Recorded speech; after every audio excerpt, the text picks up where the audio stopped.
On a déjà vu des nations naître de guerres, de traités, de conquêtes, mais une nation née d'une soirée à l'opéra? Eh bien oui, ça existe. C'est l'histoire incroyable de la Belgique, qui a vu le jour suite à une révolution totalement inattendue en 1830. Alors, la question se pose, comment est-ce possible? Comment une simple pièce de théâtre a-t-elle pu mettre le feu aux poudres, déclencher une révolution et carrément redessiner la carte de l'Europe? La réponse, en fait, elle se cache dans 15 longues années de frustration. Pour bien comprendre l'explosion de 1830, il faut d'abord jeter un œil à ce qui couvait depuis des années. Imaginez une véritable poudrière. On va donc remonter 15 ans en arrière, sous un régime hollandais qui a vraiment tendu l'élastique jusqu'au point de rupture. Ok, petit retour en arrière. Après Napoléon, les grandes puissances européennes décident de créer un État tampon. Et pour ça, hop, on unit de force la Belgique et les Pays-Bas. Sauf que le mariage est un fiasco. Le roi Guillaume Ier impose le néerlandais, même dans le sud francophone. Il y a aussi un choc des religions, le sud, très catholique, face à une monarchie protestante. Ajoutez à ça de nouveaux impôts sur le pain et la farine, qui frappent durement les plus pauvres, et pour couronner le tout, impossible de se plaindre, la presse est muselée. Chacune de ces décisions, c'était une nouvelle étincelle près de la poudrière. Et cette tension, on la voyait très clairement dans la répartition du pouvoir. Regardez ces chiffres, ils sont juste parlants. Un seul ministre belge pour 6 Néerlandais. 17 hauts fonctionnaires belges contre 283 Néerlandais. C'était un système qui gravait l'inégalité dans le marbre et qui donnait aux Belges le sentiment d'être, au fond, des citoyens de seconde zone dans leur propre pays. Et puis, le coup de grâce. Il est économique. La dette des Pays-Bas était colossale, celle de la Belgique bien plus petite. Qu'à cela ne tienne, on fusionne les deux. Résultat, les Belges se retrouvent à devoir payer une dette qui, pour l'essentiel, n'est pas la leur. Là, c'est vraiment la goutte d'eau qui fait déborder le vase. On a donc une situation explosive, des griefs politiques, religieux, économiques, tout est là. Il ne manquait vraiment plus qu'une étincelle pour que tout explose.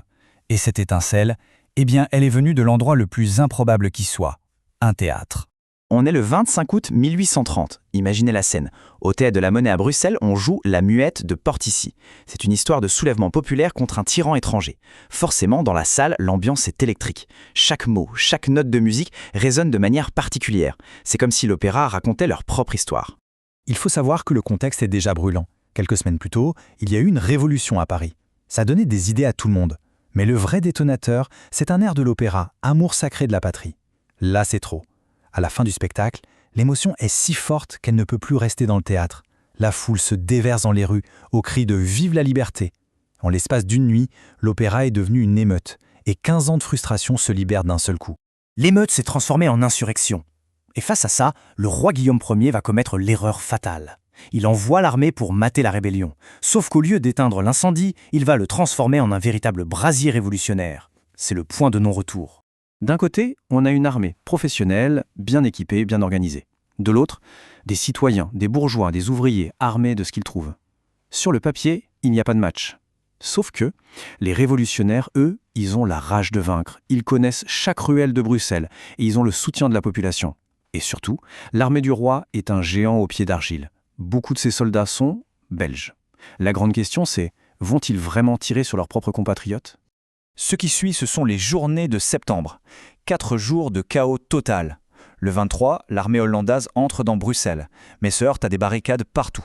Des volontaires arrivent de tout le pays pour prêter main forte.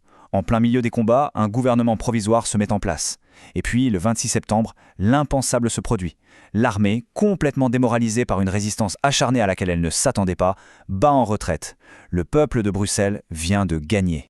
L'impact de cette victoire est énorme. Des civils en armes viennent de repousser une armée professionnelle. Ce n'est plus une simple révolte, c'est une révolution. À partir de ce moment, l'indépendance de la Belgique n'est plus une option, elle est devenue inévitable. La victoire militaire, c'est fait. Mais maintenant, il faut la transformer en victoire politique. Il est temps de passer du soulèvement à la construction d'un véritable État. Et les révolutionnaires ne perdent pas une seconde.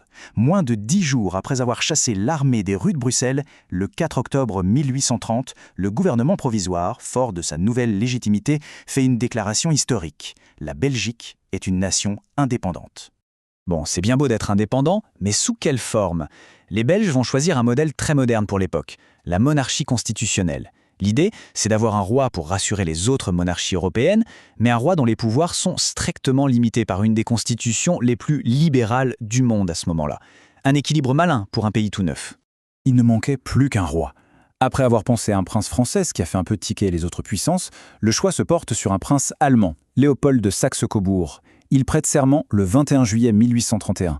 Cette date ancre définitivement la Belgique sur la carte de l'Europe, et c'est pour ça que c'est encore aujourd'hui la fête nationale belge. Mais un pays, ce ne sont pas juste des frontières et les lois. C'est aussi et surtout une identité. Et pour se forger cette identité, la toute jeune nation belge va créer des symboles très forts, tous nés au cœur de la Révolution.